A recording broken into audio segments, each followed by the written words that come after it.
Yesterday at 2:18 a.m. Eastern Time, for the first time ever, ULA's new rocket Vulcan lifted off. Here we saw some brand new components, including two Blue Origin BE-4 engines take their maiden flight, among other hardware. While the launch itself went perfectly, one of the main payloads aboard ran into issues early into its journey. Specifically, the moonlander named Peregrine, which was said to be the first private spacecraft to land on the moon, was reported to have suffered a serious anomaly in its propulsion system, a big enough issue that it likely won't land on the moon and complete its mission. Here I'll go more in depth into the first flight of Vulcan, what's going on with the Peregrine lander, the future of this hardware, and more.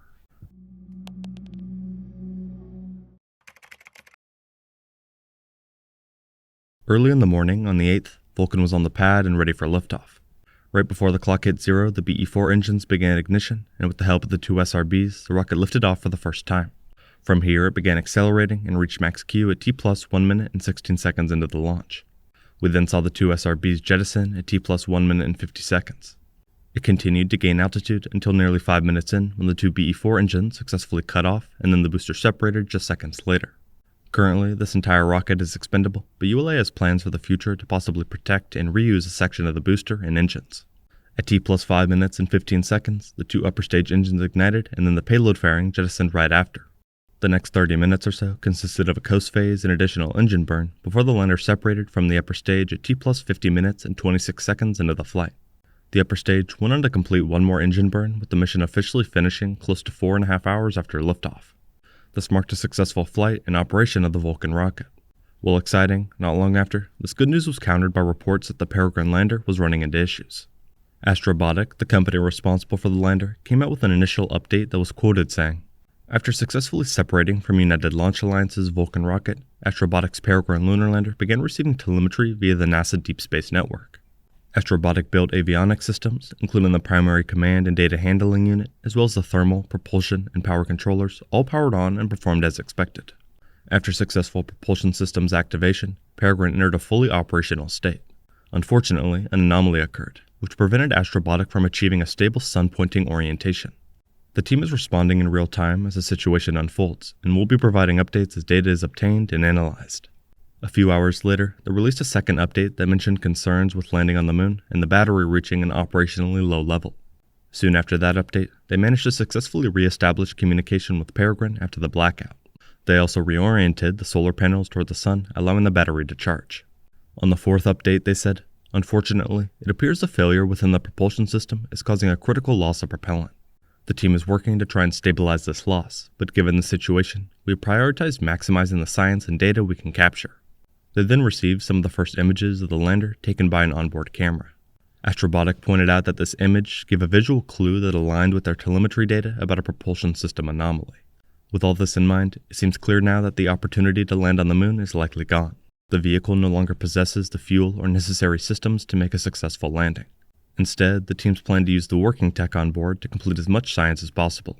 In one last tweet, they said, "Nonetheless, the spacecraft's battery is now fully charged, and we are using Peregrine's existing power to perform as many payload and spacecraft operations as possible." Adding to everything, when asked who was at fault, Tori Bruno responded, "The Vulcan portion of the mission was flawless. Sadly, Peregrine is at an issue, but the Astrobotic team is working hard to preserve the ability to perform some valuable science." While the current state of the Peregrine lander is far from ideal, the launch itself was still a major success for both the United Launch Alliance and also Blue Origin. This first mission, named Certification 1 or Cert-1, was the first of 2 flight tests required for ULA's certification process with the U.S. Space Force. For years now, ULA has worked in close partnership with the Space Systems Command throughout the design, development, testing, and production of the new rocket for future access to space. With this launch complete, ULA is one step closer to being fully certified and beginning to launch much more frequently. For a long time now, in the lead up to Vulcan's first launch, we've heard ambitious estimates about the frequency of this vehicle's future schedule. In one example, ULA CEO Tori Bruno said, "We have to ramp up.